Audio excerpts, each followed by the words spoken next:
Hey, everybody. Welcome to Trusting Grief with Tami Reilly. I am here today with a special guest, very special to me because I have followed her for, mm, well, obviously 11 years now, but longer because of his journey. But this is Stephanie Murfeld.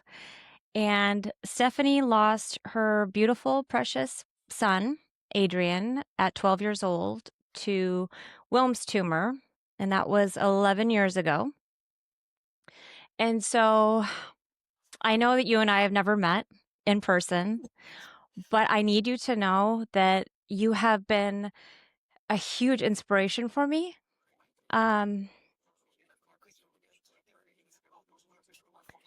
I came across your journey with Adrian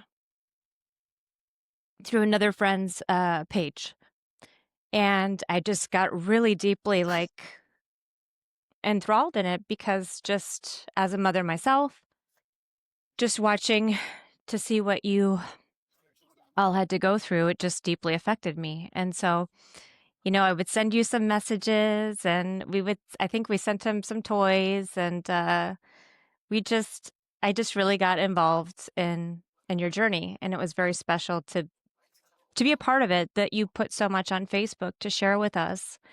Um, so that's how I'm connected to you. And there's been so many things as, this amount of time has passed that I've wanted to ask you about that whole time period and what it was like for you as a mother. Um, and lastly, I just want to say to you personally that the reason you inspire me so much is because I don't think, in my perspective, I don't think there's anything on the planet that could be harder than losing a child. And so if you can go on the way that I've seen you put one foot in front of the other and move on, then the rest of us can do anything. Anything. I don't usually put it as moving on because you never move on. No. You just move. Forward. Yeah, you just keep walking. You just keep walking one step in front of the other, kind of like, Dory. Just keep swimming, Just just keep keep swimming, swimming. swim, swim, swimming. Yeah, that's how I always put it. Because what else am I supposed to do? I don't know what you can do. Yeah, it's like, I don't know. It's got to stand up every day and do something. Yeah. So, can you just kind of walk me through, you know, what life was like before this kind of happened and then how this all transpired? Um, I got to be a stay-at-home mom. Um, I was a teacher, social studies teacher, by licensure, but I taught gifted and talented with Minneapolis School District. And then I had my first, and then Amelia, and then 11 months later, Adrian came, and then I stayed home with them. And then 6 years after Amelia, I had Avery. So I was like, oh, wow. um, and just busy. We went to ECFE, took the kids to school, took them to swimming, took them to, um, when they started preschool, I did 2 days a week Spanish immersion preschool. Oh, Minnesota has a wow. great education system here, including early childhood. So they did 2 days a week Spanish preschool and 2 days a week French preschool. That was Amelia and Adrian. So Oh my from gosh. 3 on, and then um, just normal stuff. They were on swim team at 5. Um, got them into sports because I was always an athlete. And How old was he when this even how many years before did this happen? um, he was 9 when he got Oh, diagnosed, but oh, he okay. stayed in, so he was in 4th grade with his first diagnosis, and Amelia was in 5th. Okay. She's my oldest. Avery was only 4 when he got diagnosed because 'cause they're 5 years apart. Mhm. Um, yeah, and it got started because, well, it was very quick diagnosis. We had no symptoms really until he went to the cabin, my in-laws' cabin, to shut the cabin down with my husband. It was, like October 15th of, 2011, and the other 2 and I stayed home because they were just gonna go fishing on the last day, close up the cabin, and then come home. And his side hurt coming Mhm. up the hill from the lake, and then it got worse in the car, and he puked in the car, and they stopped in Garrison because kids, as soon as you puke, you're hungry again. Yeah. If you're not, like, fever sick, right? Right, He's like, right. "Alright, that's done, let me have some more." So, um, they stopped at McDonald's at a town, on the way home, and, um,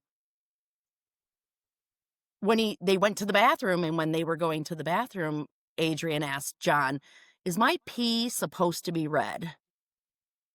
And it wasn't just red, like a little bit of red.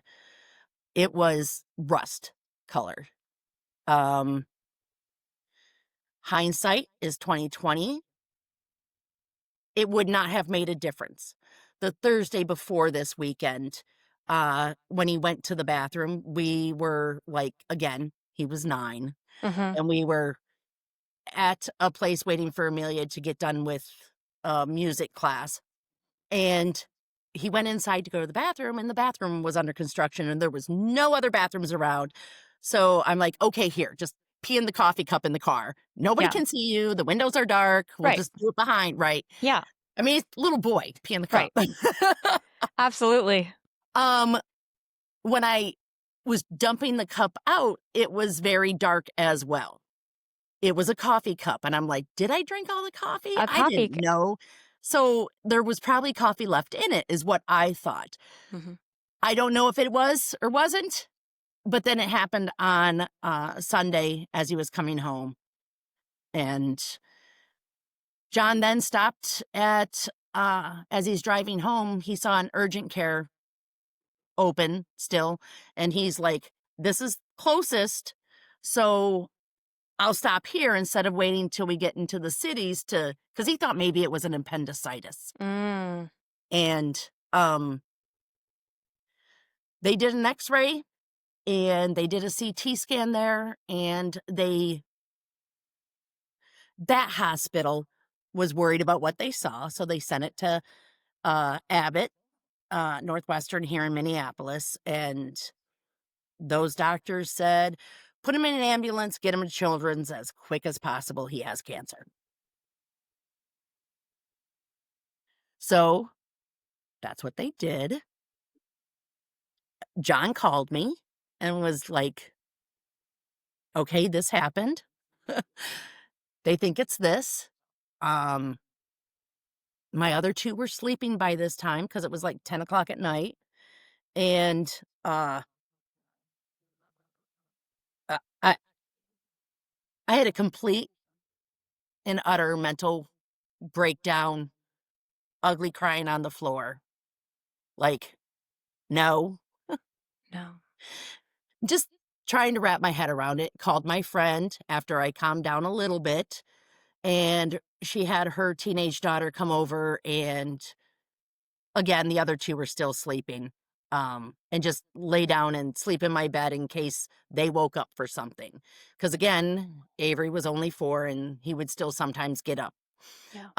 And she came and picked me up and took me to Children's, and she and I joke, we probably should have stopped for a drink first, because we were there at about, 11 o'clock, and he didn't get into the emergency room until, like, midnight Oh something. my god. And then, um, Children's looked at the scans and stuff, and then we got admitted between, like, midnight 30 and, 1:30? So I sat in the waiting room waiting for Adrian to even get there from with the ambulance for, like, an hour before Oh he my god. he he got there, and so we laughed in the my friend Jody, she kept me saying that first night, like, That's so good. yeah. Um, and then we got admitted, a little bit after, about 1:30, and then doctor's like, "Yeah, it's most likely a Wilms tumor. We'll do our own scans in the morning." Like, it's still, I mean, it's already morning, but they meant like, Yeah. 10 o'clock. So that was Monday. So he got admitted on Monday, and he had surgery to remove his right kidney on Tuesday at noon. So basically, 24 hours later, he's without a kidney. And the hospital pathology was, yes, it's Wilms tumor, but they still sent it off to Chicago, I think is where she was, the Wilms tumor pathology expert. So yeah, it came back stage 3 because lymph nodes were involved, and but favorable histology, and yeah, still very curable. Wilms tumor is one of those that, it's the good cancer. It's the kind you want to get Mm. because it's 90% curable. Wow. Yeah. For children that are under 3, they didn't tell us that. I'm sure there are lots of older kids that get it that are very curable. But as your age goes up, the cure rate goes down. So, That's a lot to take in 24-hour period. yeah. Yeah, it really was. I kept my shit together for the most part. Uh I In front of Adrian, I would weep. I would not ugly cry. Yeah. I didn't want to scare him. He was 9. And when they told us it's 90% curable, I'm like, "Okay, this is good. We'll get through this." Yeah. Yeah. So, And as a 9-year-old, what did he understand of it, or what was his outlook on what he had been we told? never stepped out of the room with to talk to the doctors. He was always there. Sometimes he'd be sleeping, other times he'd listen, other times he'd listen with his electronic in front of him. Mhm. Yeah. That was later on. I had another friend that after he relapsed, like, just sent us an iPad, Yeah. like, 1st gen iPad, and it was like that was very helpful. Helpful. Yeah, because, um, there's only so much TV you can watch Oh, and so many yeah. movies, and so but, yeah, that was a relapse. The first go around, we watched a lot of TV, and he would play on my computer if like, for that first, week or so that we were in the hospital after kidney removal. So, Mm.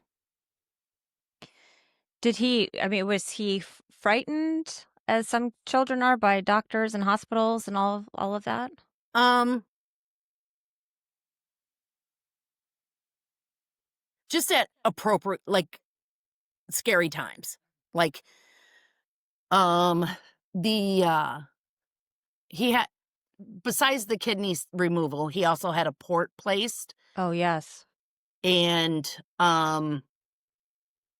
the the surgical staff had, even though he was coming up to the room for fluids and antibiotics and stuff, they had de-accessed him from the emergency room. So they had accessed him, make sure it worked while he was under, but then took it out. And then when he got up, the nurse is like, "We have to get these fluids in him like now." I don't know why they de-accessed him. And his first um remembrance of a port getting accessed in his port was very painful. So that, like, he wasn't scared at first, but then it was painful because you're Yeah. poking a needle through the skin without any Right. numbing cream. And um it's a pretty thick needle. It's Yeah. not like a small little, like, draw blood needle. It was No. it was thicker, and um which then correlated to the first time we had to go to clinic and get accessed and for chemo and stuff. um I had to help hold him down So he was very scared about that, screaming, crying. I did put the numbing cream on, and I kept telling him, that's what the numbing cream's for. You're not going to feel it this time. So as soon as we hold it, like, because he's freaking, as soon as I hold him down and he gets access, he's like, oh, that didn't hurt.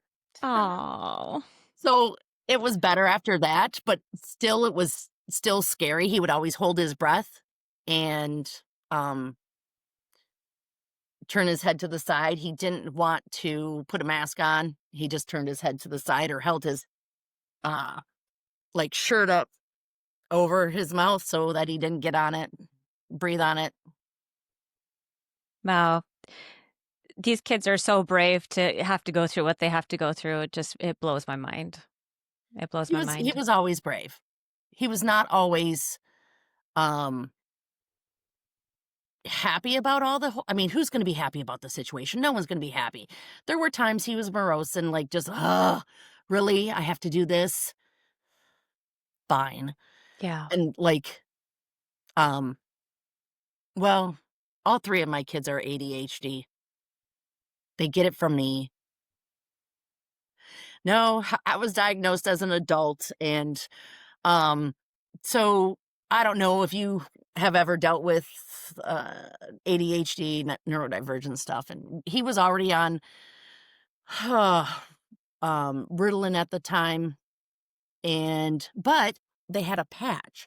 So we were already on a patch. Like, Oh, put the patch on the transdermal patch. It's called Daytrana. It is so wonderful because oh, he did not like taking pills at first. So even when he was younger than the cancer, um, my husband John would wake up, go to work, put the patch on him, like sort of wake him up, put it on his hip and then Adrian would go back to sleep. And then by the time I got up, it was not such a fight because he'd already have meds in his system. Because otherwise, uh, Adrian was very much like me and we would butt heads yeah. at times. Very lovingly butt heads. Of course. But we would butt heads. Yeah. So Yeah. yeah. And so, well, he always seemed so, I mean, I know, like you just described, it wasn't perfect and he wasn't in the greatest mood all the time, but he really seemed like very funny and positive, and I don't know, he came across that way to me He as far he as he really was. He was very positive. He was a silly goose. We had our moments throughout the entire journey. It was 3 years uh, that he fought. We had between first and second, between first diagnosis and relapse, we had the summer of 2012, and that was it. And it wasn't even a full summer. It was so like can you explain to me, I don't understand, like, how so he he was was cancer free cancer in free. May, end of April, May of 2012. Okay. Post-treatment scans, cancer-free. 3 months post-treatment scans, no evidence of disease. Because you're never really, like, cured Right. until, like, after 5 years, it's just no evidence of disease. 6 months post-treatment scans in October of 2012, so a year, basically. Um, yeah, it completely relapsed to his lungs. Still Wilms tumor, but now in the lungs. So And so was the what at that point, his first treatment was 7 days straight of radiation. Um, and then a little over 25 weeks of chemo. And wow. the first go around, like, we'd go in on Mondays, we'd have chemo on Monday. Like, we had 7 days of radiation and we started chemo right away as well. But after the radiation, we'd go in on Mondays, have chemo, counts on Thursday. Go on clinic on Monday, counts on Thursday. After his stay from the surgery, he never had a fever, never went into the hospital again for overnight for any complications of the chemo or radiation. Um, He got to sit in the front seat earlier because radiation and chemo, if he was in the back seat, gave him like he'd get sick in the car. So he started sitting in the front seat probably before he was supposed to. But the Right. doctor gave us a note in case we ever got stopped that why is your kid in the front seat? We never Right, got right. stopped, but it was, yeah, he thought it was funny. Ha ha, I'm younger. I get to sit in the front and you don't. Hey, I mean, the kid needed some sort of perk, right? Jeez. Yeah. um, Yeah, the second go around was more intensive, it was hospital stays. Chemo that we had one chemo that had to be done in the hospital because, you have to push it through very slowly through the body, Hmm. and, um, otherwise it might damage the bladder, and then, like, damage it enough that you might never have use of the bladder. So they put Okay. another medicine through so that it cushions the chemo and doesn't hurt the bladder. Wow. Oh my gosh, this child and you and the family just been through I so much. I am much better talking about, like, facts. Yeah, no, that's you know, We'll we get to the could emotional part and then I'll ugly cry. yeah, no, but I was curious cuz those of us who haven't been through a cancer journey, I mean, I have with friends and other things, but not my own child. So, um, I don't know anything about this. And so, um, but speaking of, when did you guys know that there were no more treatments or options, or when had it progressed? Well, in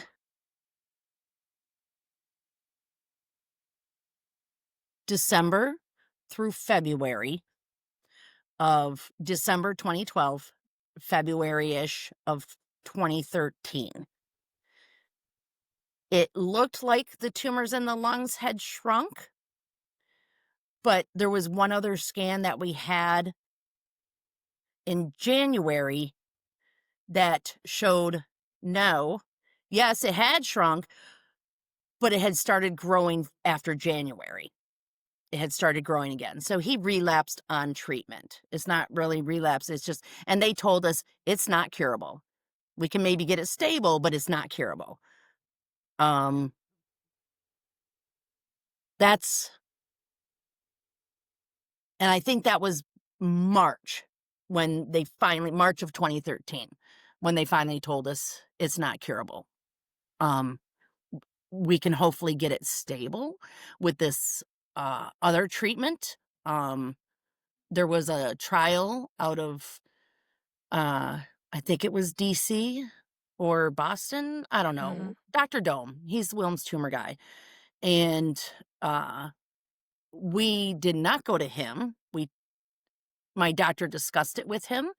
We had good insurance. Like, I don't know what people do that don't have good insurance, and it still cost us a lot.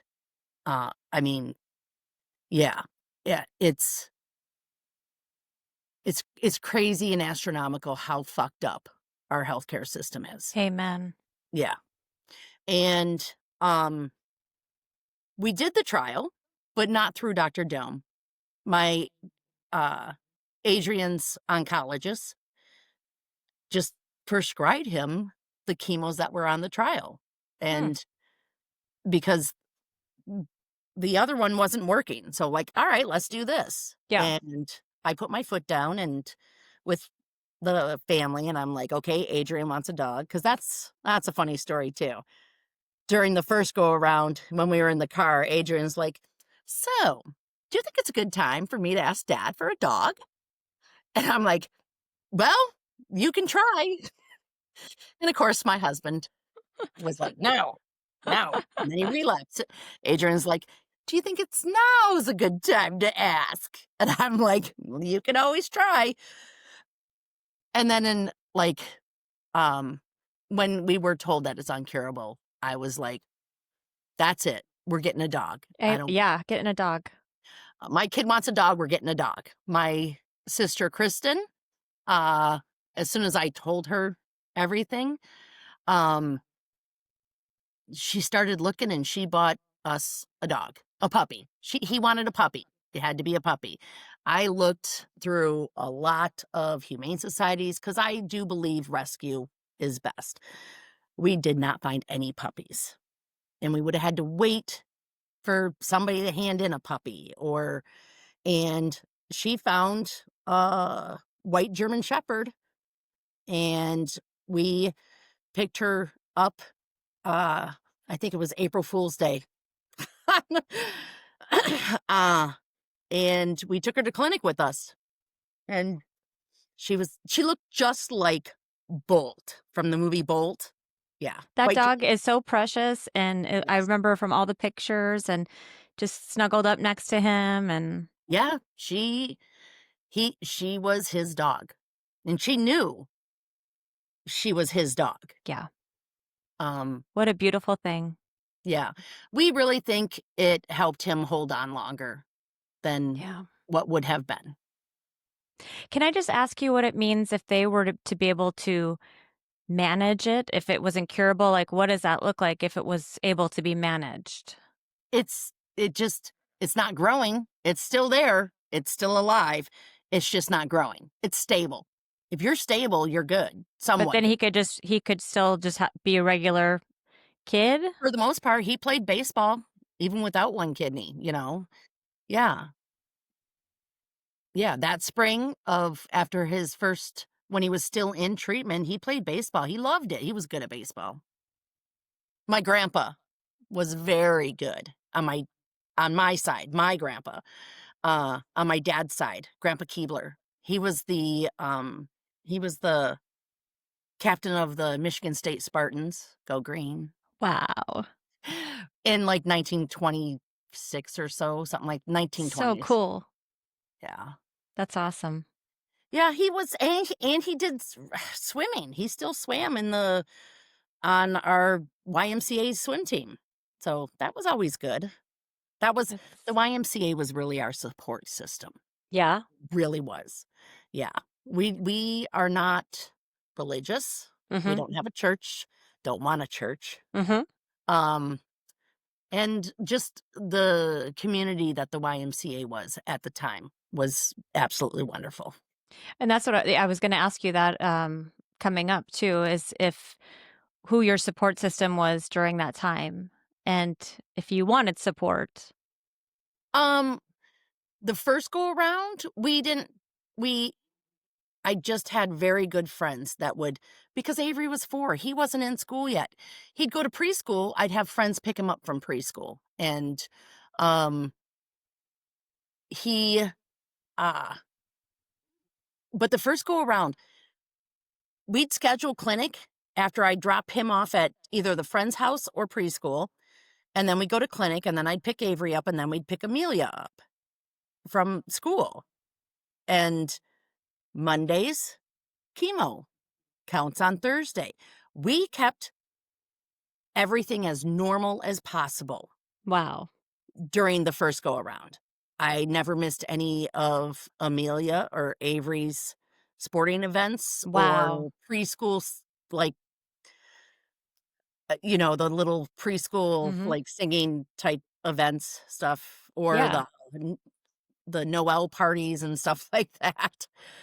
Because yeah, they went to French preschool too, and then after school French later, but God, yeah. that's so cool. That's very, very cool. Yeah, my all 3 of my kids, are trilingual. Were trilingual. Way to go, mom.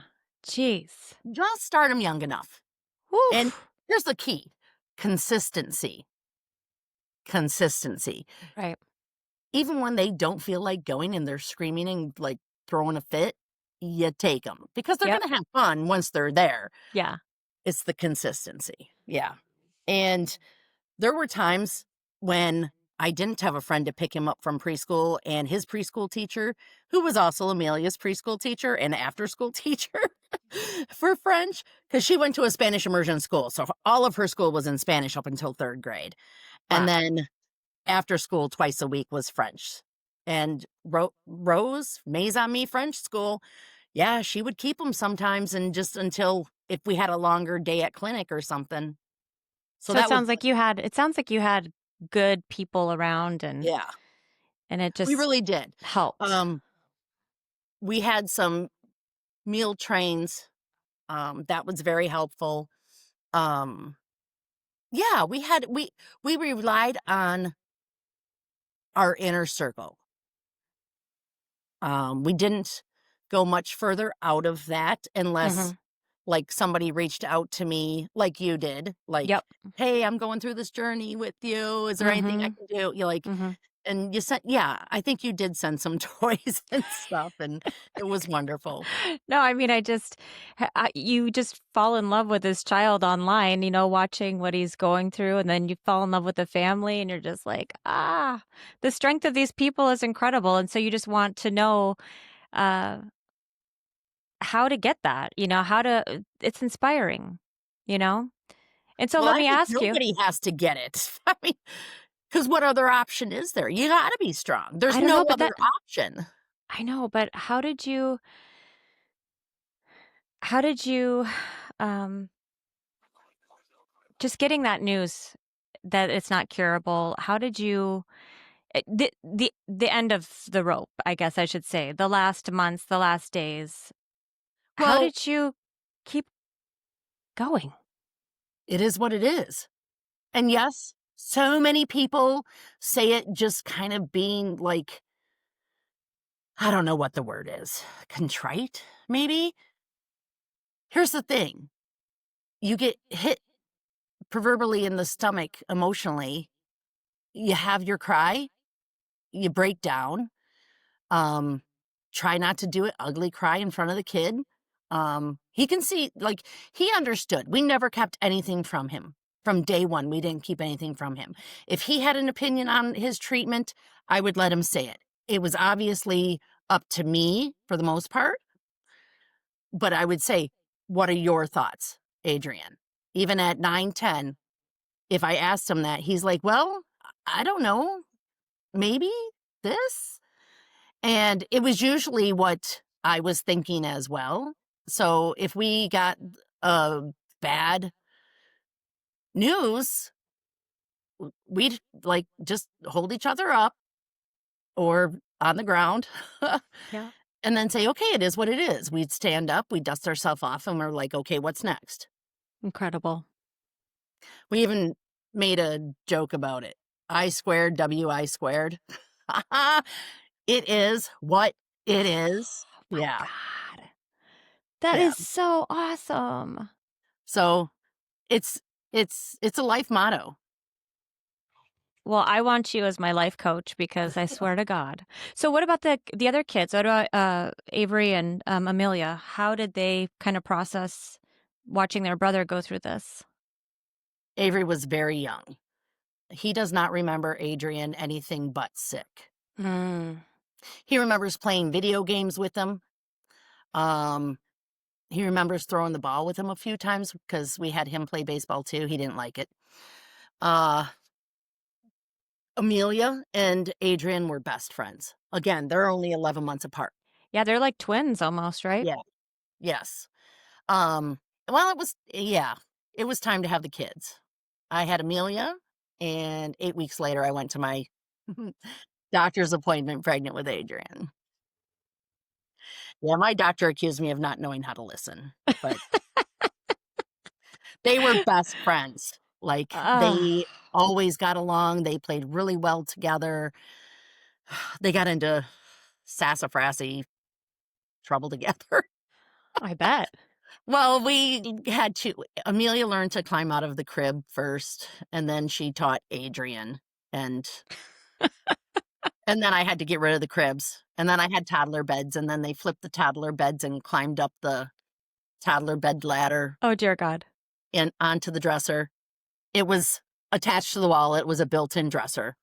It was I mean, it was not gonna fall on, and then they put Yeah. the mattresses together and they would jump off of the yeah, they get that from me as well. I have a twin brother, and God, we were best friends, and my sister was only 13 months older than us, Kristen, Oh, and wow. so my mom was really crazy. Wow. Not really. She was a good mom. Well, of course, yeah. Well, so I imagine for Amelia, That was very Yeah, difficult yeah, it and was. probably still is. Yes, at times. Um, she Yeah, she was only 10, and but again, John and I did a tremendous job of keeping Amelia and Avery to a schedule and in their stuff that they Yeah. wanted to do. I know Amelia had 6th grade synchronized swimming. She had to, because that's when he relapsed, uh, she had to quit that, and so that she could be home at the end of the school day for Avery to get him off the bus, because the relapse, treatment, again, was more intense than there was when we first started it, was in hospital, Yeah. and I couldn't be home to get him off the bus. Like, I remember one day, the transportation person was like, "My kids were first on the bus, last off the bus." Even though we're, like, a mile and a half from where the school is, yeah, it took him an hour to get home. She, I don't know what she was doing, but they're like, "Nobody's come and got him off the bus, he's in kindergarten," and I'm like, "Just let him off, the door is open, I'm sure the door is open, or he can knock, Amelia is there," and, um and he's like, "We can't do that." I'm like, "You have to, like, I'm not home." They were kinda rude, disrespectful, and I'm like, "Dude, I can't leave. I'm in the hospital. My kid is Ugh. getting chemo." And finally, she was probably just going to the bathroom, Yeah. after school, Right. and then she ran out and got him, and, um, the bus driver was very nice. He just didn't know what to do, Yeah. but yeah, because I talked with him, like, w a day or 2 later Oh, you did? when he got home, yeah, and I'm like, "Seriously? The daughter's home. Just send him. Send him to the door." He's like, Oh. "Okay." But the head honcho transportation person was kind of a jerk. That's gotta be really hard for me, even when I'm just going through basic bad days. It's like when it's something that personal as your child and what you're in the middle of, and Yeah, it was somebody's not one not of my being kind fondest to you. moments. It was Yeah. not one of my finest moments on the phone with that person, You know what? That's okay. and I'm a huge potty mouth as it is, except when I'm Me too. teaching, I don't ever I say, like, "Shit" is shoes at school. I say "shoes" so that my students don't. There was one time I, like, stubbed my toe really bad, and I said "shoes," and the little girl that was, next to me was like, "Miss Steph, I don't think you mean shoes." I'm like, "You're right, I don't." You are a smart little cookie. Yeah, My uh, gosh. but Amelia and Adrian were all the kids were very close. Yeah. Um, yeah, through the entire cancer journey, um, they all were either with John and I in the bed, or they were all in a big bed together, Oh, all that's 3 of so them, so, sweet. yeah. That is so special. And then how about those last couple days?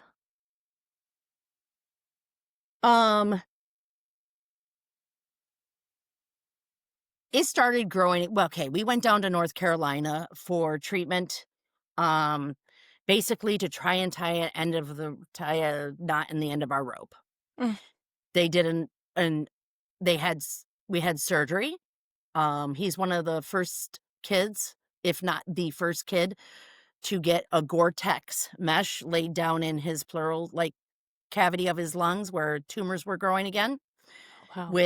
It was, seeded with radiation seeds. I have pictures of that too, and, it's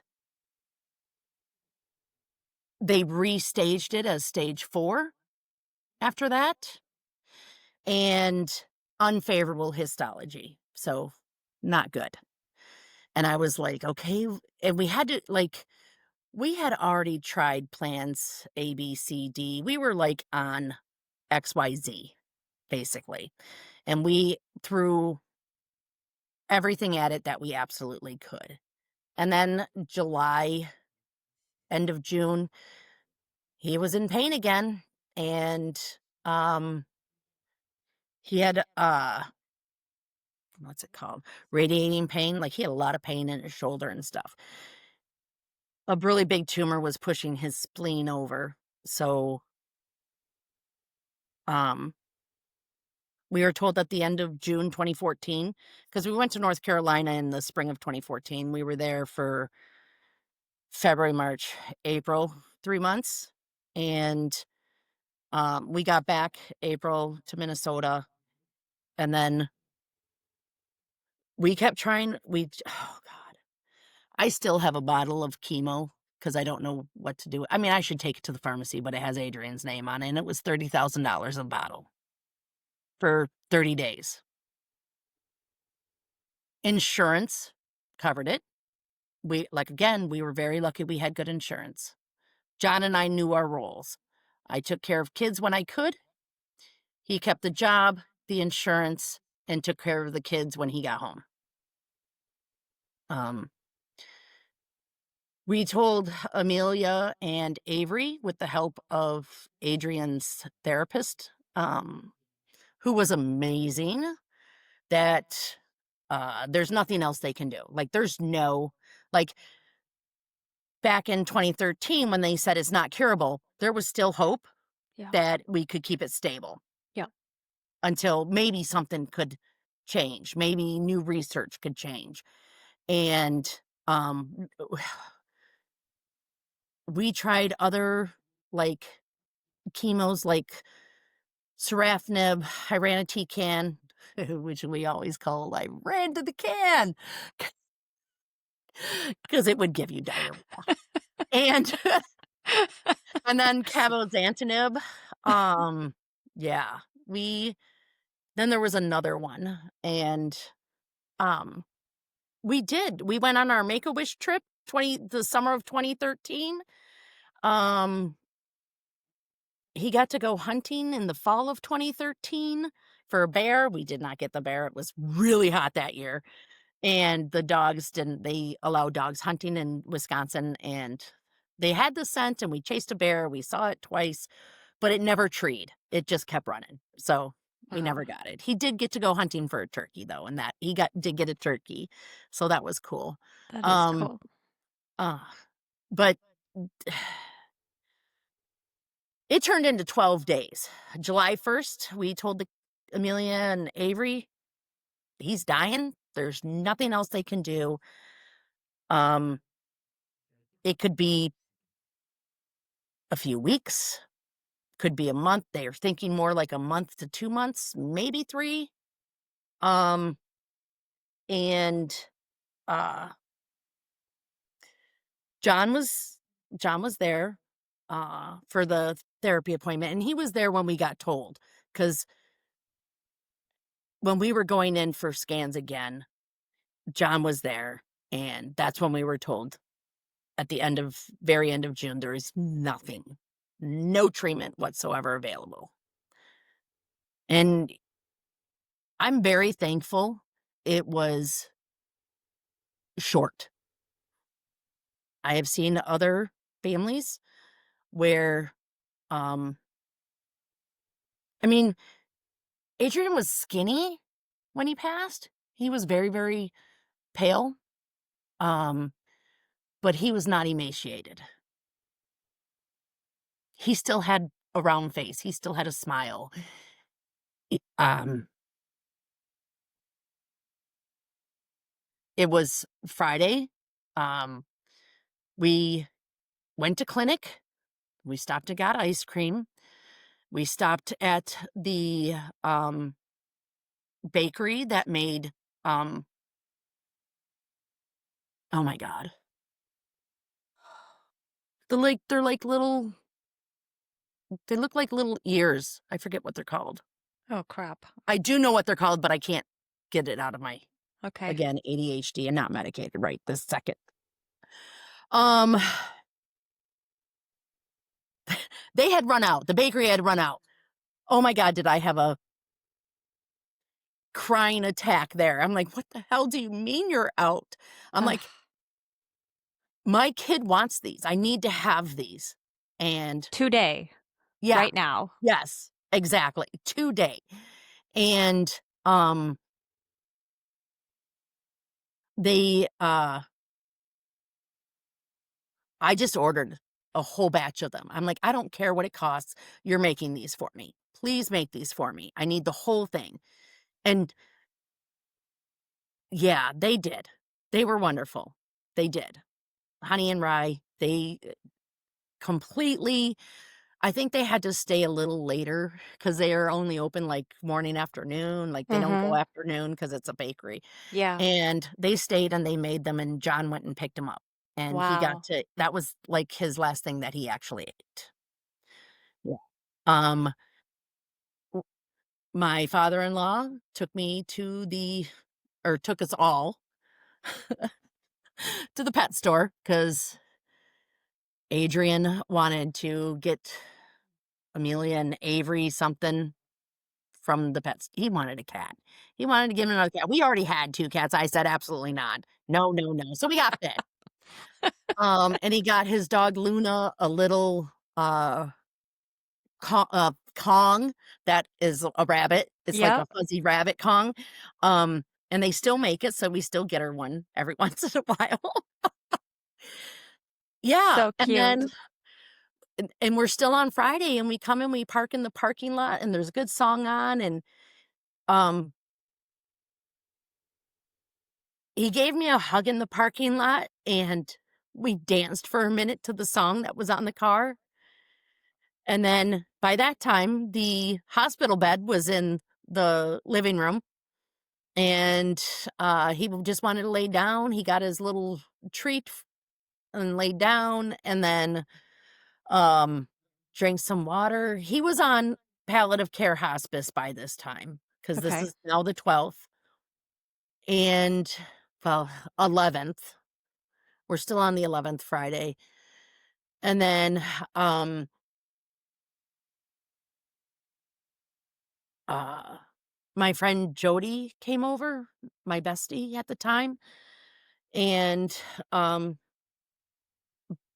then some other friends stopped by, and brought their daughter, who is a part of Hope Kids. There's a, um, organization up here that's a nonprofit called Hope Kids, Okay. and they give, kids that are going through a life-altering medical diagnosis and or life-altering long-term, um, diagnosis.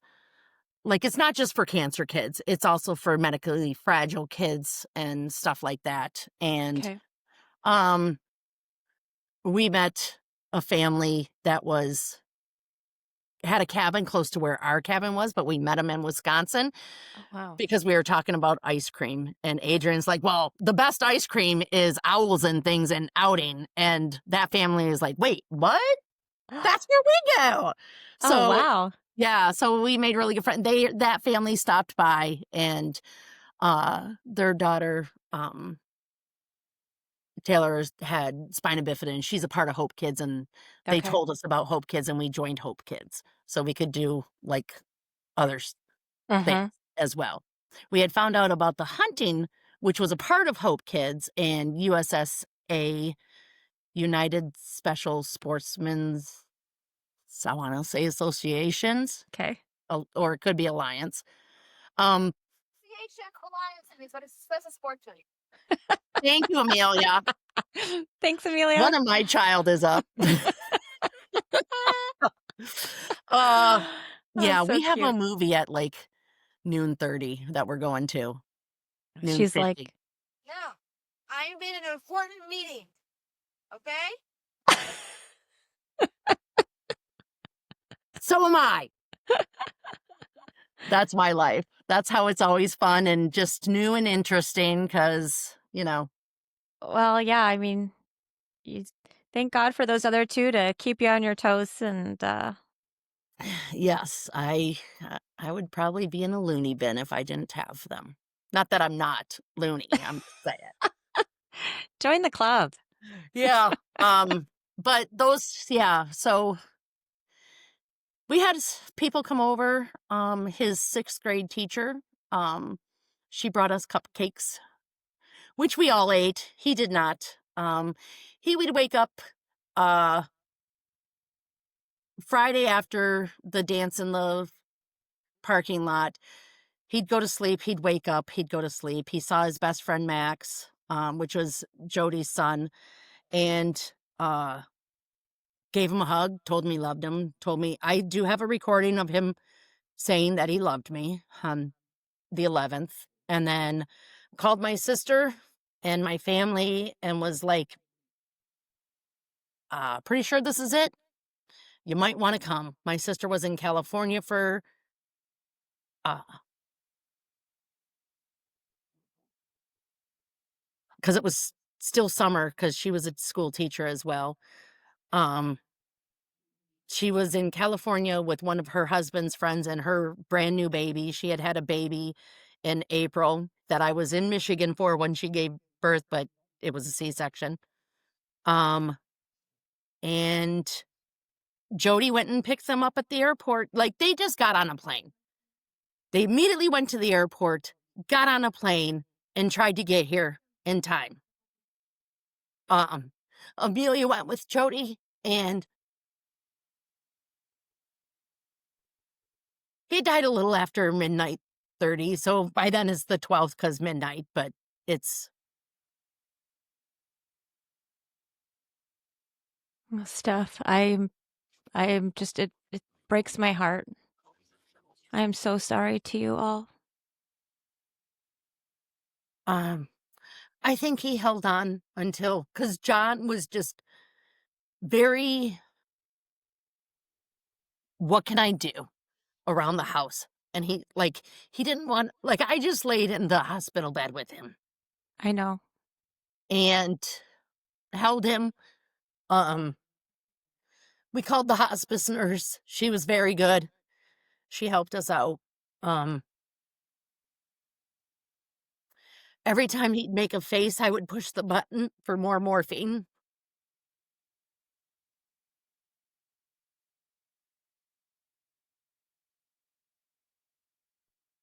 Amelia had us, Avery didn't know. I mean, he knew, but he didn't know. Hi, Amelia. Hi. This is Hi, Tami. sweetheart. Nice to see you. She grew up with you too. Or she watched you grow up. I did. Um, Avery came and did say that he loved him before Adrian went to sleep, and held his hand for a minute. Luna was on the bed with us. After he passed, Luna, it was not a huge kisser, which is crazy for a German Shepherd, to be honest. Normally they kiss and lick and everything, and she didn't. And but she gave him a kiss on the hand, licked his hand a few times, and then jumped down on the floor because she knew he was gone. Went underneath the dining room table and didn't come out for quite a while. I don't think Luna ate for a couple days either. That makes sense. Um, You and have then a for a while, I mean, Amelia and like I said, the relapse, and then um when we got the there's no hope anymore, all 3 kids slept in our bed. And then after Adrian passed, Amelia and Avery slept in our bed for quite a while. Plus the dog. So, but then after they left and they didn't know where, Luna didn't know where to go. She'd go down, check on Amelia. She'd go down, check on Avery. She'd come up. She is now John's dog. I'm the only one that Oh. can give her pills, but she's John's dog. She is attached to him at the hip if John is home. Oh, that's so special. But I think Adrian waited until John was ready to sit next to me and hold his hand and tell him he loved him. And then, Yeah. yeah. See, it's so I had no idea that up until that day, I mean, you No, guys were at a pet store, you guys were yeah, getting no, he was treats. up walking, getting treats, like, talking, like, normal day. And so it just goes that quick where he just got tired and just I think he chose. I think he chose. And again, I am thankful that it was quicker than what other families have to go through. I mean, 12 days is not, I mean, it's quick. It's less than 2 weeks. And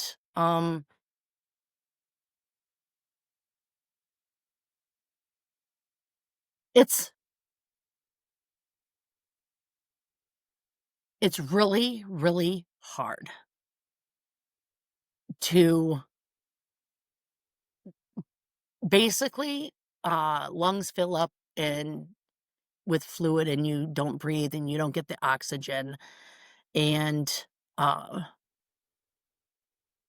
it's kind of raspy breathing. And if you ever hold anyone's hand, whether kid, parent, aunt, animal, what I found comforting was when they are still breathing, to talk with them and just go through what you're proud of with them. Um, what happy times, like, oh my God, that fish you caught was huge because he was a huge fisherman and he caught some big northerns and some big fish. He caught a really big bass off of my parents' lake. Yeah, that was awesome. Um,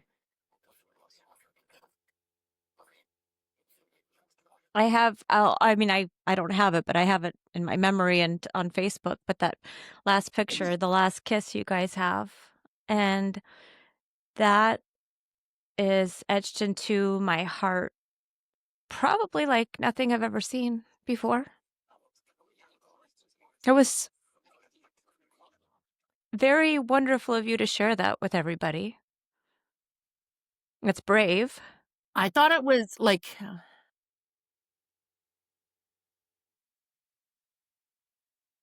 I didn't have to, but like you, many people were following his journey, and that's a part of the journey. And um, some childhood cancer families, when the child survives and they survive past 5 years, there is still a chance they could have not a relapse, but a secondary cancer. But a lot of the families are just like, okay, that's done. Let's move on. It's over with, and they can move on. I personally think that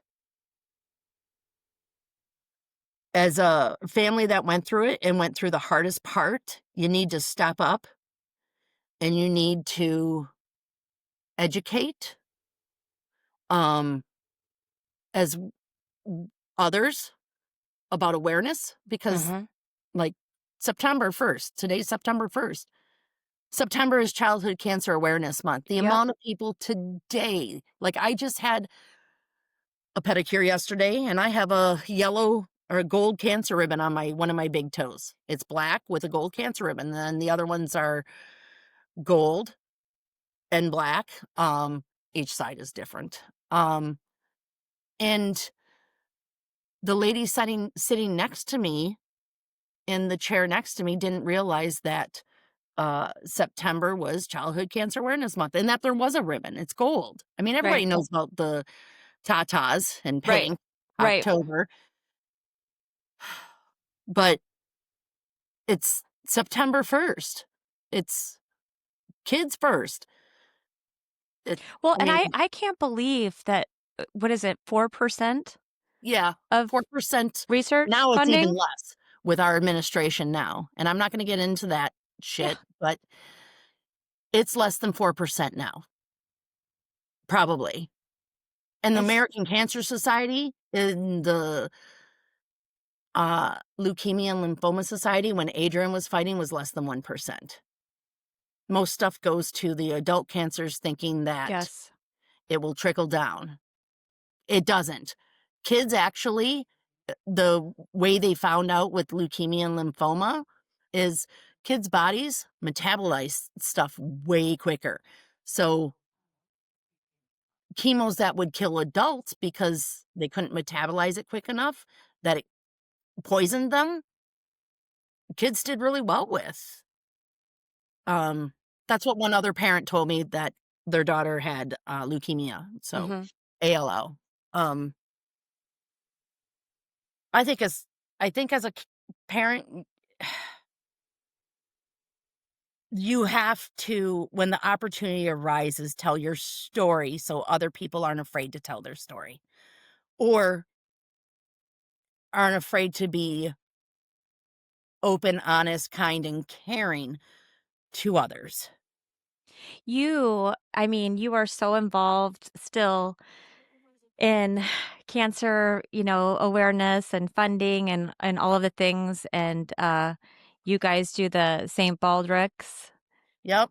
A- every year, Avery's right? got over, yeah, Avery's got over, I think he started 2014 and he's done it every year since. Wow. So he's got 10 years and I have 12. This year was 12 for me. Um, 12 years of shaving your head? yep. I started in 2013. And I think all told, I've raised, I don't know, I'm going to have to go over it again and get the actual numbers. But I know I have raised probably close to 15 to 20,000 myself. Damn. My team, I think, is closer to like 30, 35,000 total in those years. And we've So had teams where it's been 4 of us. We've had teams when I've had 12. where can So people find out about it? stbaldricks.com. stbaldricks.com. Yeah. Okay. And I always shave in BALDRICKS, March. Or maybe it's Baldricks, like Saint Patrick's. Bald Ricks, like St. Patrick's. Exactly. It may be .org. I don't know. St. St. Baldrick's. Baldrick's, though, if you just type into Google or any Yeah. search engine, St. Baldrick's, you will find it. And my team is Adrian's Bald Beauties and Beasties. Yes. I love that. Yeah, so yeah. I'm so impressed with you. And I think one of the things I was curious about too is you are so involved in all of that. And does it ever get triggering for you to continue to see stories of children having to go through cancers and is it healing for you? Is it triggering? I mean, you're always putting kids Okay. first. Yeah. Well, you have to. I mean, I'm a teacher too. Mhm. Both my parents were teachers. All of my siblings are teachers. My 2 grandmas What? were nurses, but I have great aunts that were teachers on my mom's side. Yeah, no, Oh my education. God. Huge education family. And I mean, there was no doubt I would always go to college, right? If I had it to do over, I'd probably be a professional bass fisherman, to be honest, Love it. or a bowler, because Adrian and I watched that ESPN2 or something when he was uh, going through treatment, and I was like, "Oh my God, why didn't my dad tell me bass fishing was a real job? I love fishing." And I think it was the first go around because Adrian's like, "Yeah, I'll do that." I'm like, "Okay." I actually called my dad and said, and then after the bass fishing tournament, bowling was on. So we watched that and I'm like, "Oh my God, first place makes over $100,000 for a bowling Dang. tournament." I was What? like, "What?" It must have been a really big one. I forget what it was, but yeah. And like, I'm like, I suck at bowling. But if they had told me that, I could have practiced. You could get better. You could get better. Yeah. So yeah, we talked about that. I don't know. I'm sorry. ADHD. See, No, there, there is a specific moment, a stereotype of ADHD. Oh, look, something else hit a different synapses. Let's go off on a tangent. Sorry. hey, you're in good company. Yeah. Oh, no. Oh, see, kids first. Yay. I remember. Oh, yeah. So, Is it healing? Is it it's, triggering? it's neither. It's something that I have to do because I don't want others to go through what I've had to go through. Yeah. There will be others that go through what I've had to go through. But when I hear people like, and when I talked with somebody in the hospital and um, they were diagnosed Wilms tumor, stage 3, favorable histology, and they were trying to think, they didn't think there was lymph node, um, involvement. So there was no cancer in the lymph nodes. But I'm like, if I was to do it again, I would absolutely throw the kitchen sink at it day 1 because they could have just done surgery and sit and wait. And I'm like, absolutely not. No, no, no. Or they could have done the least amount of chemo and no radiation, or you know what I mean? There Yeah. was definitely a different path they could have taken. And I said, no, if it was me, I would not take that path. I would do the Right. harder path. It's harder. Your kid's younger, but it's, it would be a better outcome, Mhm. even with the side effects. It would be a better outcome if you throw the kitchen sink at it first. Right. And that's what they did, and their kid is still alive, you know? And, um, uh, l on Facebook, I'm a part of a group that's like, relapse Wilms tumor thing, Mm. and if anybody ever has a question in there about, what chemos were used and what worked, I can go, "This one kept him stable for the summer of 2013 until December," right? And, and then, okay, this one, we got a month or 2 stability off of this. Mhm. This one didn't do shit. You know, I can give that type of, and Right. that's what I mean by I have an obligation to stand up and be counted. I don't have 2 kids. I have 3. 2 are living, um, one's in the afterlife, Yeah. and I don't believe in heaven or hell. I believe in an afterlife, though. Mhm. Um, when my dad, uh was passing February 2020. Pretty sure it was COVID.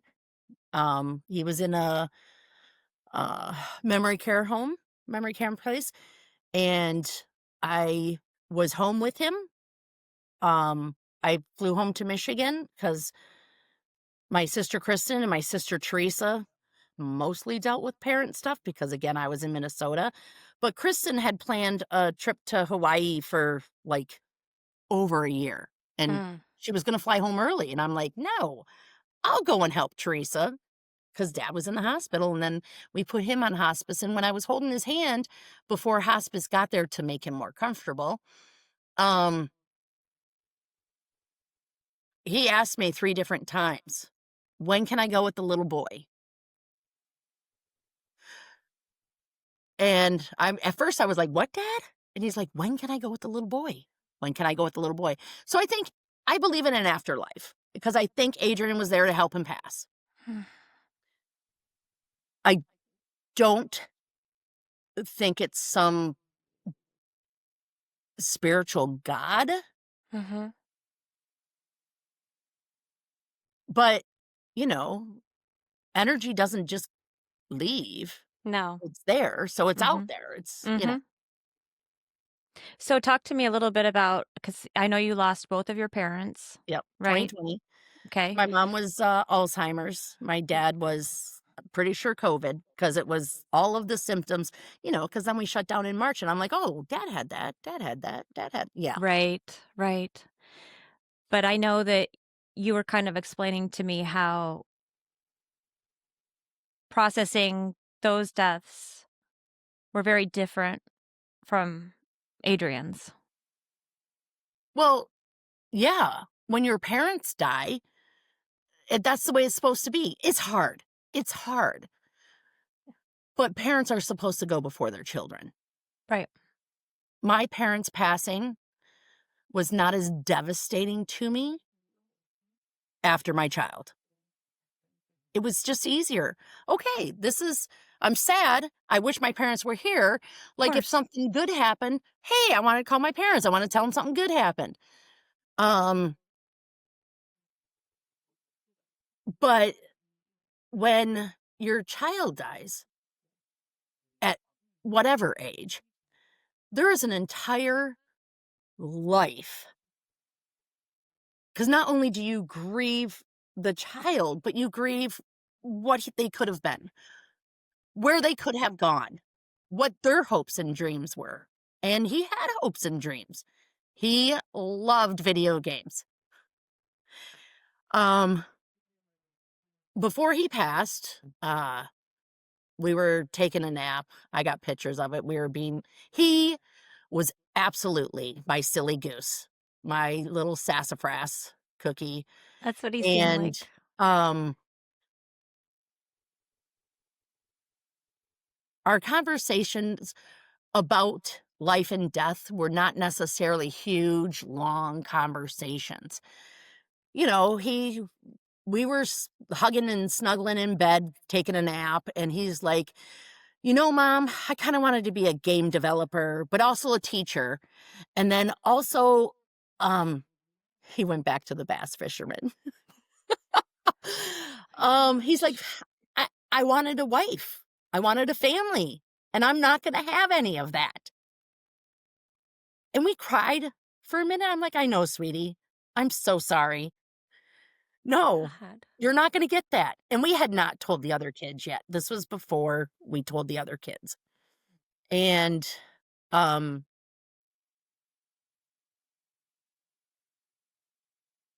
yeah, he wanted things. And he's like, because they knew I was a teacher before I quit to stay home. And I went on eternity leave is what I told everybody, which I didn't because now I'm a teacher again.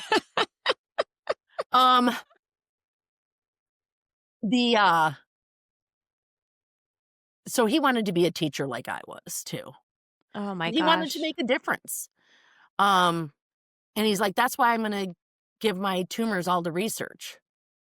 The day we were told there's no hope,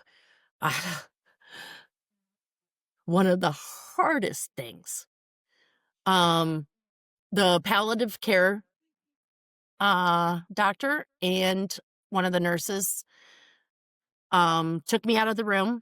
We didn't do this. This is the one thing that we didn't do in front of him. They're like, okay, he's going on hospice. You need to sign a DNR. So do not resuscitate, because if he wants to be at home or in the hospital, and I already knew he wanted to be at home, but they're like, if you don't sign this, the nurses that are at home or in the hospital will do everything in their power to resuscitate him. And there is no treatment. He is going to die. And they laid it out for me, and I knew I didn't want that. And they put a picture in my head of, you don't want to see a nurse on top of your baby giving him CPR. And if you sign this, they don't have to do that. We can just make him comfortable, which is morphine, Ativan, other things to make him comfortable. He had a fentanyl patch, besides the morphine. So he was Comfortable. comfortable. He still had pain through it, so he could take a pill too. I mean, like, yeah. The amount of pain meds that he was on is astronomical. Like, wow. And he did get really good at taking pills. we kept him on the Daytrana when my husband's insurance switched once. They switched from one, like Blue Cross Blue Shield, to Medica or whatever. Mhm. Um, the new insurance tried to tell us that he couldn't stay on the Adderall or the methylphenidate Ritalin patch. It's called Daytrana. And oh my God, I had to talk to so many people because I'm like, you don't seem to understand. He's already on 10 pills. I'm not making him take another pill. He's already on 10 pills a day, sometimes twice a day, depending on what he's taking, depending on God. where he's at in treatment. Um, Crazy enough, found out Benadryl is the first line of defense for nausea. So if you're nauseous, take a Benadryl. Really? Though there's now other research about how Benadryl's the old one, but yeah, Benadryl's an anti-nausea pill. Who knew? Ativan, and then Zofran, and then the Zofran cousin Gainstan. I don't know. And yeah, so I had to like, insurance is crazy. I had to appeal it numerous times before they're like, okay, fine. I mean, I think it's just because I was a squeaky wheel and kind of bitchy, right? Good And job. then his nurse called too and was, a squeaky wheel and bitchy. And then I think the doctor called and was a squeaky wheel and bitchy. But he got to the point, like, before he was sick, it would take him forever to take his one pill. After like 2-3 weeks of a bunch of pills, he could just go whole handful. Oh my Like, God. yeah, crazy. But So, what do you think? Is there anything new that you have discovered about yourself since Adrian's passing? Is there anything that surprised you about yourself?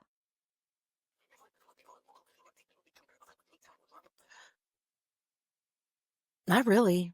I am who I am. I'm authentic. I'm Yeah. the most honest person you will meet. Like I Mhm. tell my students now, I don't lie to you, don't lie to me. Mhm. I'll tell Mhm. you the truth. If I can't tell you the truth, I'll tell you I can't tell you the truth. Right. Hey, sorry, can't tell you. You know, uh, Avery, when he was little, I was talking with a friend. I'm like, I'm the most honest person I know. Um, I will say, living in Minnesota, I've learned tact because Michigan is not really Midwest. We're louder, we're more boisterous, or at least my family was. We're more honest. But I've learned tact being in Minnesota. I've been here now 34 years, married 33. Um, What about you and John? Do you feel like you guys have grown closer through this? Has your marriage changed in ways that are unexpected?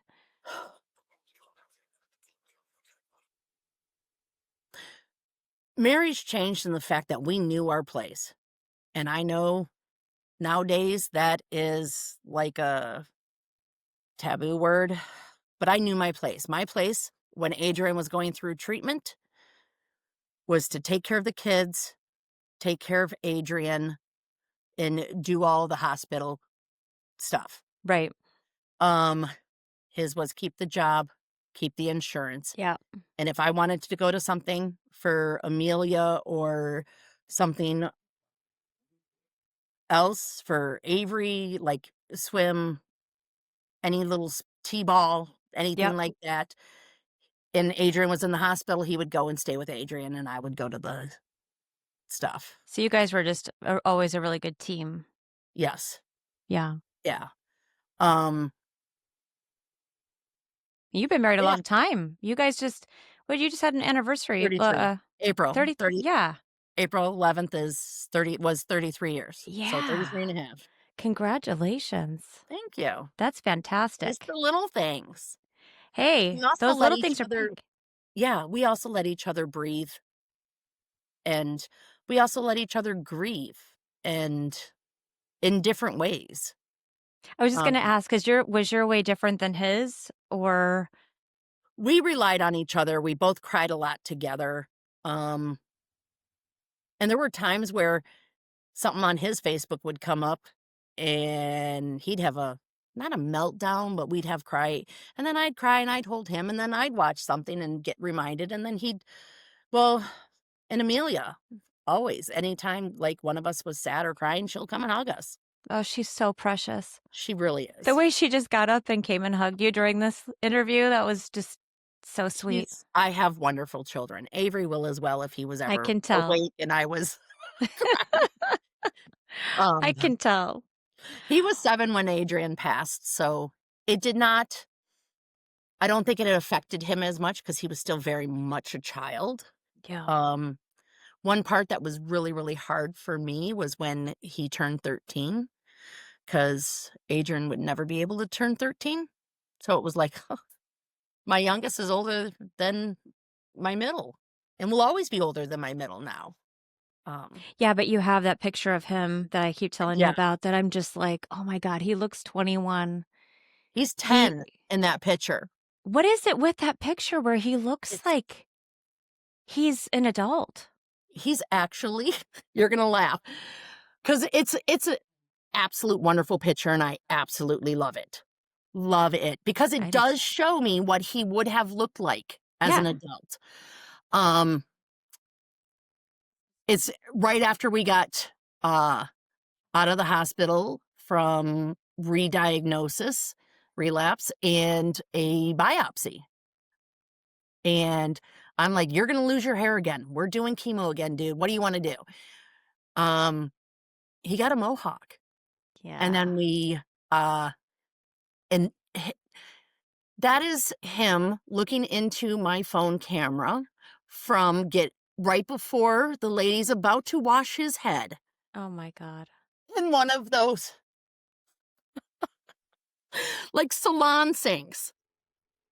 It is the coolest picture I I ever know. saw. And yeah, and then we came home and we bleached it and we turned it lime green because Oh, I remember that. I remember seeing the neon green, pictures. that was his favorite color.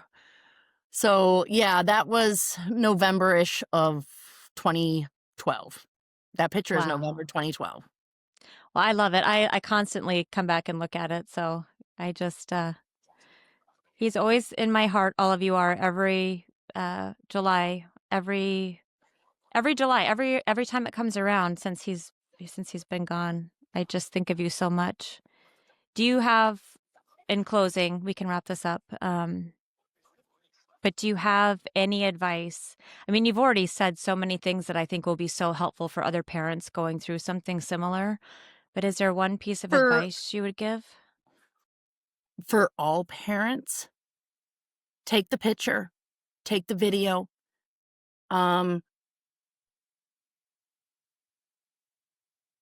It's very, very hard to listen to, but I am so thankful I still have his voice in a Mm. video.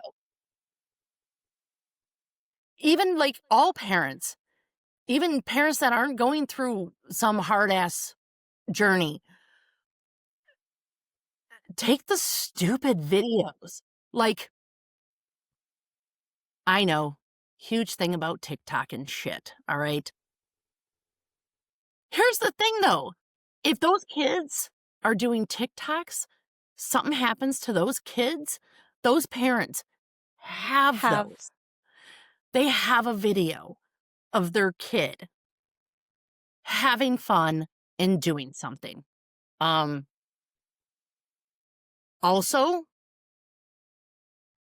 I have really good advice for anybody that has a friend and or family member that has had somebody pass away. Great, send them meal trains and stuff. Paper products. Give paper products. And if you know they drink, give them pre-made margarita mix if they like margaritas or a big ass bottle of booze. We don't even drink that much anymore in this house. My daughter does because she's 24, but Oh my um God. the paper products, because I had family here in the house staying with us. We had my in-laws, we had my sister and her baby and her husband. We had a nurse friend from North Carolina come up. Jennifer, she started her own Cancer Foundation when she was a kid in high school, I Oh, think. And because she had a really good friend that passed away when she was that age. Um, Paper products were, because we don't want to put any of the cleaning of dishes, even running the dishwasher, putting them away in the dishwasher, putting them away in the cabinets. It's too hard. Paper products, paper towels, paper napkins, paper plates, plastic forks, they all just go in the garbage. And I know that's not environmentally conscious, but once we were more apt to function, we could go back to the normal plates, right? right, And right. for a short little while, we had a friend that sent us like 6 pints of ice cream. Like, put it in the dry ice and sent us ice cream. Amelia ate them all. I maybe had 2 bites of each one. But Ah, that's what we got, like, right after he passed. We got a big box of ice cream, and it was amazing. Um, Also, cold hard cash. right. Meals are good. Uh, paper products are a godsend, because if you have people coming in and out of your house, you don't wanna be doing dishes all the time or having them pile up in the sink. But cold, hard cash Yep. so that we can still function as a Mhm. family and, And just like, do what you need to do. yeah, and I don't think people understand how expensive, um we didn't even have a funeral, okay? We didn't have a funeral. We had a celebration of life at his last school, Mhm. and so thankful for that community as well. Um, his the school psychologist that was there, she was tremendous. Um, 2 years after he passed, her son got osteosarcoma and passed in, July as well. Oh my god. So, and that was Avery's grade. That was one of Avery's friends. So, before Avery was even out of elementary school, he knew and met, um, like 4 different cancer kids that died. Unbelievable. Um, I know gun violence is now the biggest killer of our kids, at least that's what they say. For a long time, childhood cancer was the number one, all right, it's the number one disease killer of children, and there's very little money put to it. 80% of the federal research funding goes to breast cancer. Yeah, we gotta change that somehow. I mean, something has to be done. Yeah. 3.8 cents of every dollar for research goes to kids. God. And there's hundreds of different childhood cancers still. Yeah, that's disgusting. It really is. Also, if you have other children, you need to step up and still make sure they know they are loved, they are appreciated. The one that has cancer is not any more important. There are certain times that they are, and that's just the way it is, because you have to get them to treatment. You have to get them where they need to go to. So Right. Amelia had to step up and get Avery off the school bus, right? I Yep. didn't want to put her in that position. That makes, like, she helped parent him. Yeah. You know, she's 11 or yeah, she's she was 10 when she's 11 when she had to start stepping up and getting Avery off the bus, give him a snack, help him with his homework. Um, But what a beautiful thing that yeah, she was able to be useful and a part of that and feel like she could help take care of him too. yeah, it I is, mean, but you guys it's really also made really hard to put that parentification pressure. on her. Yeah, right. You know, we didn't pressure her. We just said, "Hey, it is what it Right. is. This is what we have to do as a Yeah. family. Haha, funny joke. Not really a joke. No homework, no nothing. John was going to be home late. I was still in the hospital with Adrian. They watched Constantine, the movie with Keanu Reeves. Yes. It may have even been a weekend. And I think she had watched it on TV first, so all the bad parts were cut out, but we had Oh, a okay. DVD of it. And so she put the DVD in, and Avery saw a rated R movie prior to the age of 7. Well, what are you gonna do? Yeah, I'm like, whatever. What are you gonna do?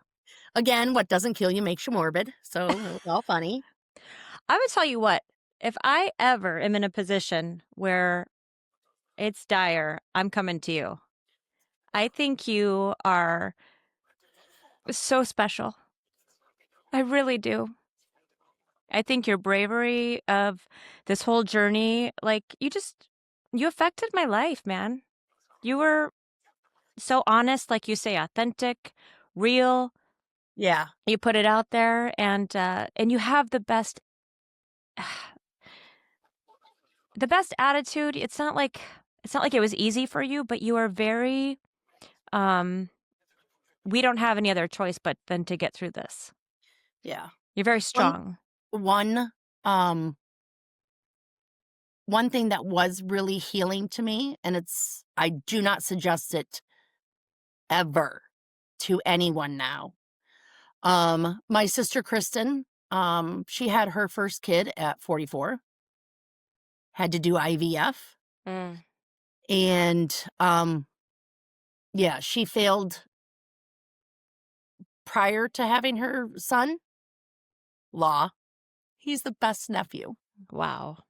Babies make a difference. Yeah. And then she failed like 4 times after law. And at 47, I gave birth to her That's daughter, right. Haley, and that was healing because I wasn't broken. I was not broken as a woman, as a I mean, I'm broken. Don't get me wrong. I'm completely broken. I have very little filter outside of my work, because I filter fairly well at work. But I don't have problems dropping an F-bomb in front of a kid outside of work. Me either.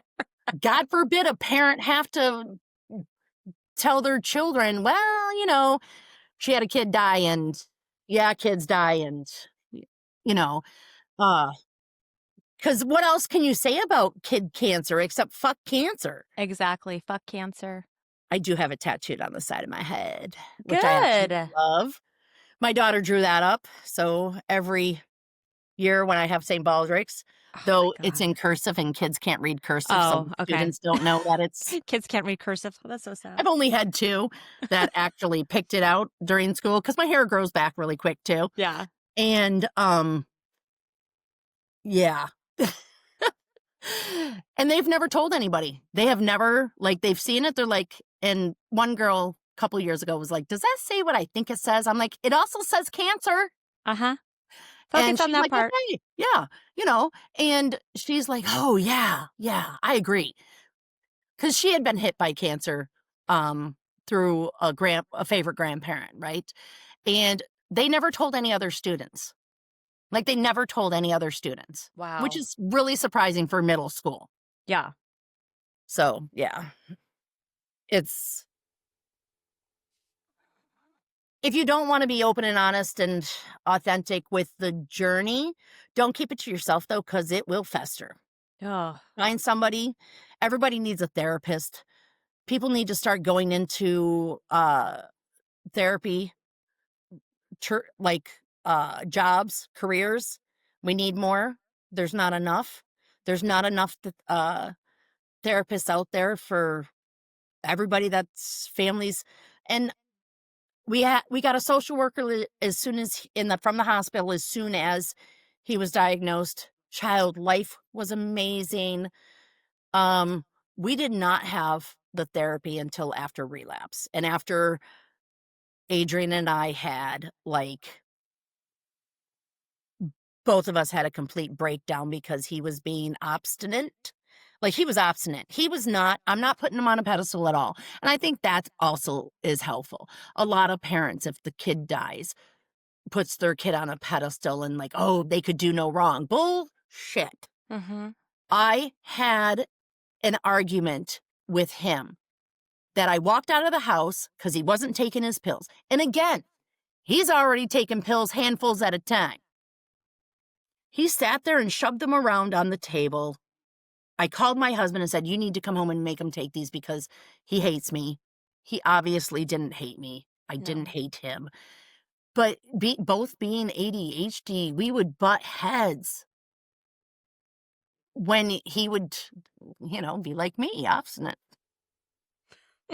Like, I literally banged my head against the wall because I didn't know what to do. And Yeah. I cried, threw a fit, walked out. It took him over 2 hours to take like 5 to 8 pills Wow. when he could take the damn handful at once. I'm like, dude, I know you can do it. Just Yeah. pick them up, take them. And, you're just trying to, save a life here. You're like, "You've got to take these." Yeah. You've got that fear. And we were going to clinic and I'm like, we have to go. You have to take these before we go to clinic. Mhm. Please. And then we get to clinic and he's just happy. And he's like, Mom's still mad at me. I don't know why she's still mad at me. I'm like, why am I still mad at you? And then we got the therapist. So yeah. Thank God for therapy. Oh yeah. I highly recommend it. I will say men, let's go back to marriage Uh-huh. and relationships. Most marriages do not survive Right. a child death. Men definitely grieve differently than women. I was in a momcology Facebook group. It was for bereaved moms, and a lot of them were, I wouldn't say bitching, but ranting. Definitely like, Mm. what the hell am I supposed to do with this? I chimed into, and it wasn't on the chat, it was just on a post. And I chimed in and I said, and this is not safe for work. So don't have it out loud, especially if there's kids around. I said, well, first off, he's a man. And men just function differently. Mhm. I said, what you need to do is when he's upset, if he goes to bed, you get naked, you get in bed next to him. Nothing may happen. But if it leads to sex, let it lead to sex Mhm. because men grieve physically and they still need to know that they're physical, that Yeah. you love them, that you find them attractive. And I'm like, are you going to want to? Maybe not, because you're a mom. You're still just devastated that you don't have your kid. Yeah. But he's also devastated then that not only does he not have his kid, he doesn't have his partner. Mhm. And I'm like, the first few times, and I'm typing this, the first few times, nothing happened. We just held each other and it was intimate, Mhm. nothing to do with sex. Mhm. The amount of women that chastised me for saying that was Oh, unbelievable. wow. A month later, one of the women reached out and said, oh my God, you saved my marriage. I did what you said and it worked. Oh my God. Probably 3 months later, someone else reached out. Hey, I just joined this group and I saw your post, not post, but your comment on this Mhm. post. Thank you. You saved my marriage. Wow. So if you take away that intimacy immediately, like they're grieving their kid, they're also grieving intimacy. And it Mhm. was healing. It was healing. That's beautiful to hear. Yeah. I yeah, I I can imagine especially mothers, just feeling the need to just check out or not wanting to be touched or not want, like just my son was 10 years old when Adrian passed away, and I kept living through your lens, like, what if this was me? What would I feel like? What would I do? And yeah, I I can see how women go to that maternal place where they can't really get out of it. Like I just lost my child and I'm a mother, but then you're also a wife still, Yeah. and your husband's hurting deeply. And you're right, men just they feel and grieve differently than us. And for you to be so, I would say, very kind to put your maybe needs aside for John and to be able to do that, that's Well, what I found is when it finally did happen, it was good for me as well. yeah. I mean, like he still loved me as well. And Mhm. when you're married and you're partners, you need to hold each other up, Mhm. even if that's just holding each other, Mhm. right? And yeah, you have to refine the intimacy. You really do. Right. I bet you Um, do. Having Kaylee was healing as well. I don't suggest it for 47-year-olds because you can't lose the weight at 47. um, But how cool that you did that. uh, the also, um, when you can't get into therapy or when you call for therapy finally after a year of your child's death and they tell you it's 6 months before you can get in, go do exercise. I started lifting Mm. weights. You became like a power lifter. Yeah, I did. And then, yeah, I had the fat old lady bench press state record in Minnesota for about 3, 4 months. And then somebody beat me, but I still had it. Um, I think it was like 147.5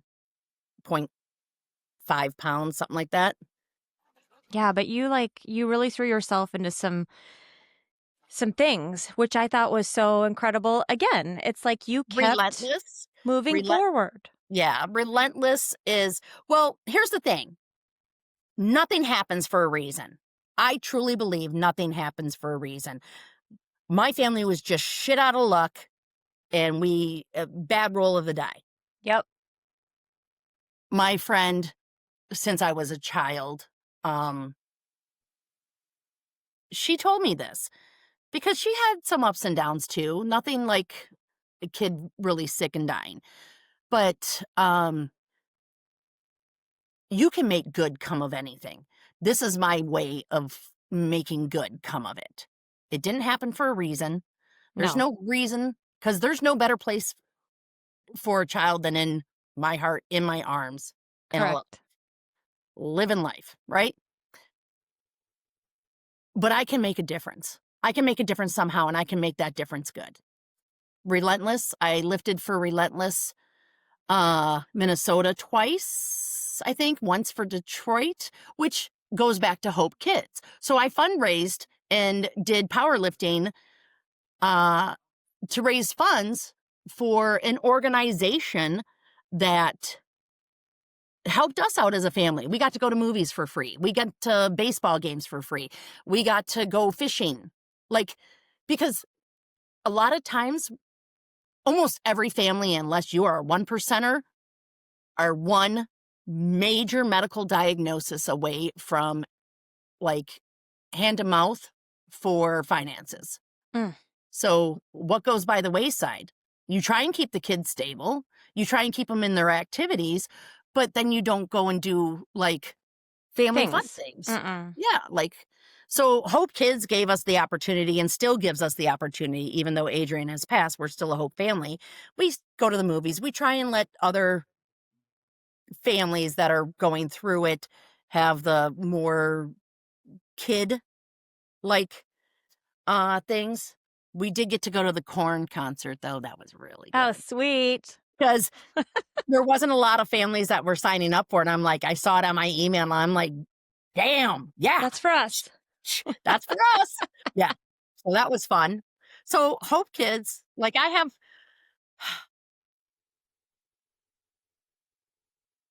St. Baldrick's is for Mhm. research. Hope Kids is for the families that we can they can go on special adventures together, Okay. right? Whether it's a movie, a twins game. There's more than just the Minnesota Hope Kids now. I think there's one in Arizona and one in Tennessee. Okay. Um, Blair's Tree of Hope, that one I'm on the board of. They Cool. were 2:00 in the morning when you're in the hospital and your lips are dry and you have no lip balm, no Vaseline. And if your kid is on oxygen, you can't have the Vaseline or something like that. I don't know. They had Blair's Tree of Hope would put out fresh fruit, snacks in the parent lounge and the family lounge, and they had toiletries. I went into the hospital the first go around with just myself and my Mhm. telephone. That was it. I had no clothes, no jammies, no lip balm. I mean, my lips got really dry. Hospital is a dry place. Mhm. And um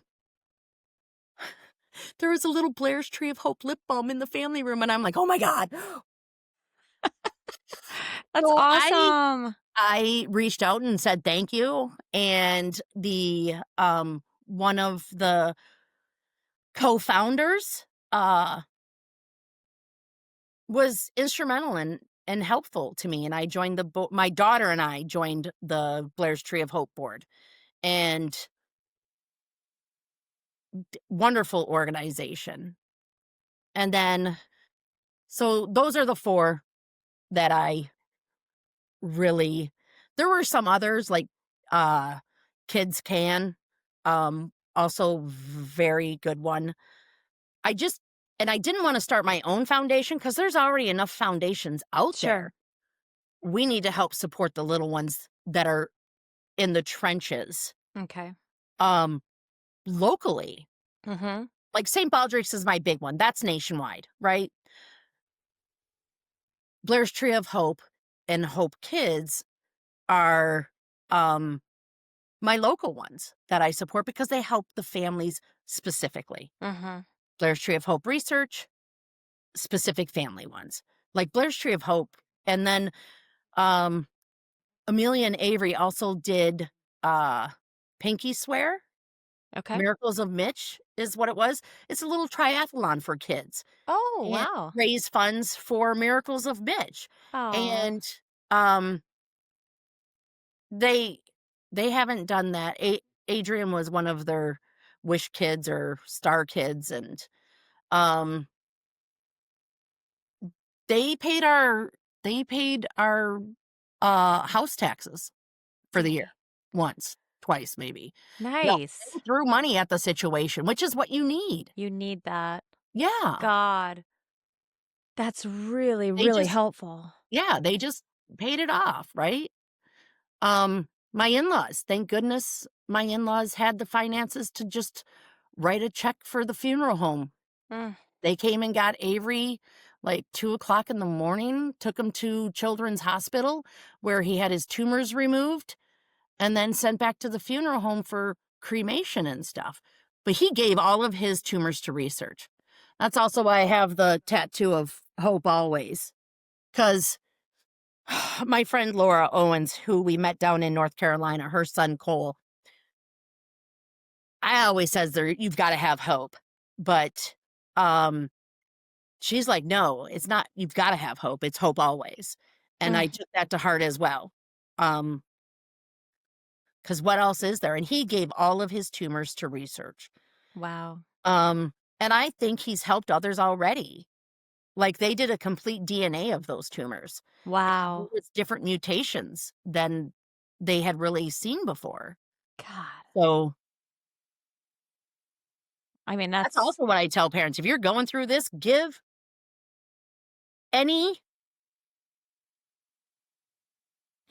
anything, if it's a solid tumor, any of the tumors, if it's blood, if it's DNA, give it to research so that others can have good come of it. yeah. Oh my gosh, Stephanie, I think you are absolutely amazing.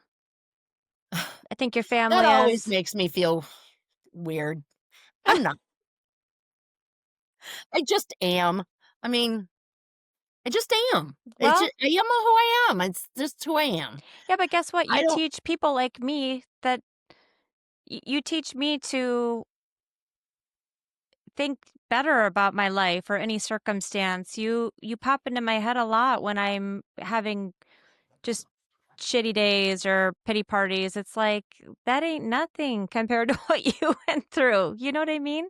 Well, And I you still still have. have all of this grace and you still have all of this fight in you to continue on with a good life for yourself and your children and your husband. And so I Yeah. think that's something to be celebrated. Thank you. I Yeah, my mean it. daughter is getting her master's, and you'll never guess in what. What? Teaching. Teaching? Yeah, dual language immersion instruction. So she'll be able to teach French or Spanish, Congrats, or Amelia. art in a French or Spanish immersion school. Wow. So yeah, Avery just graduated high school. He'll have his associates done in, because we got in Minnesota, you can do PSEOs. So you're enrolled in college, but it counts toward high school credit. Oh, yeah, yeah, yeah. Yep. Um, I think it's post-secondary education options. Yep. Yeah, so he's 18, just graduated high school, and will You in have a less lot to look 2 forward semesters. to. Yeah, Yeah, you still have yeah. a lot to look forward to with those two, and I think you guys are gonna have some really cool adventures ahead of you with your They say they're family. never leaving the house. John and I are gonna have to move out, and they get to keep the house. I'm like, "Yeah, You okay." might have to go live on a cruise ship. I would like to, or someplace in Europe. We could all go to Spain. They'd speak Spanish. They'll keep me afloat. Exactly. I don't. I barely speak English. I speak really good sailor or French or Me behind the too. wheel.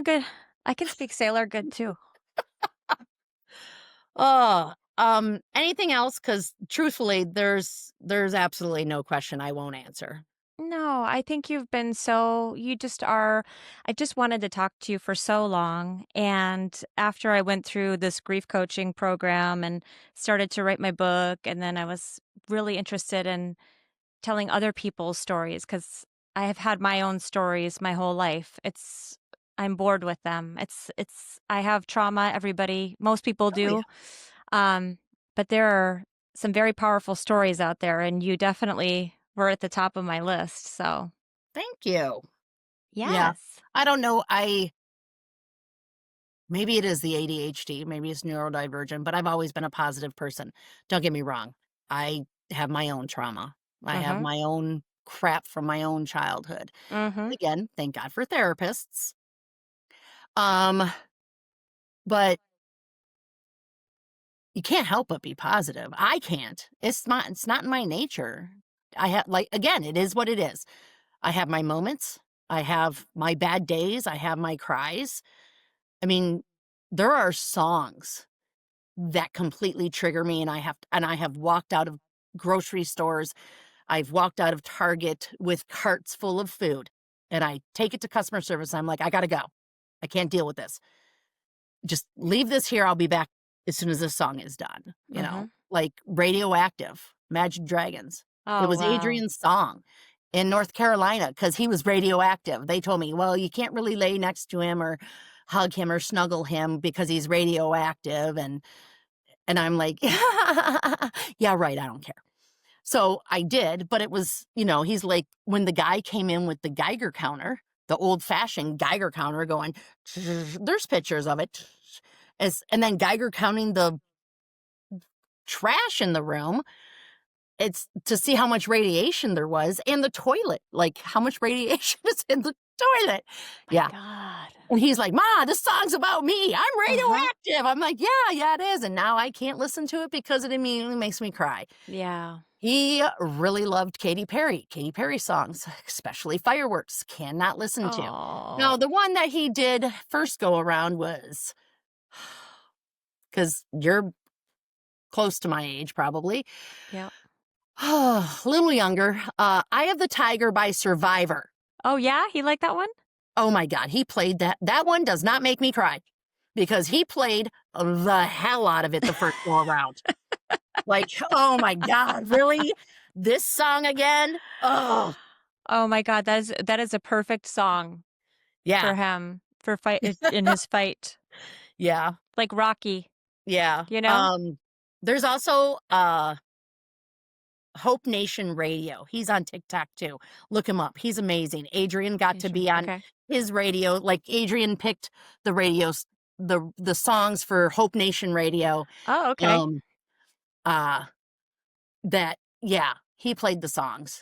So Wow. yeah, That's it was cool, cool. and it was definitely very eclectic for songs. John, do you remember his name? Who's the Hope Nation Radio guy? Yeah, John I'll knows look him him. up. Yeah. Yeah, it's awesome. Yeah. Pyatt, I think is the last name. I don't know his first name. PYATT. I forget. It's been a while I'll look since him up. we've been in contact with. Yeah, he is on Facebook too. Okay, cool. That's info that we can all look up and all of the websites you gave to us too for everybody who wants to get involved, nationally or locally. You can start your own St. Baldrick's if you want. They let you. Yeah. I I mean, I mean, I'm out here in it's not Florida. it's not at Children's here anymore. We had to jump onto somebody else's and come to find out they're friends with, and one of their clients is the founders of St. Baldrick's. Oh, So wow. yeah, that's at the huge, it's AON, I think. When Huh. you look up Adrian's Bald Beauties and Beasties, Okay. you will see where we went last year. It was at a bar. It was fun. It's always fun at a bar. Yeah. Getting your hair shaved off. Yeah. It is Um, so cool all that you do. I love it so much. So, honestly, Thank thank you very you. much for having me. Oh my gosh, thank you for just being open with me and letting me ask you all the things I wanted to ask, and that's Yeah. just If there's anything else, then let me I think know. you're really going to touch a lot of people's lives who are in a similar situation. So, If you have I, other kids, the last thing I want to say, if you have other kids, make sure to keep showing up for them. that's The beautiful kid that advice. passes away is not the only kid in your family, and the other kids still need this love and support no matter what.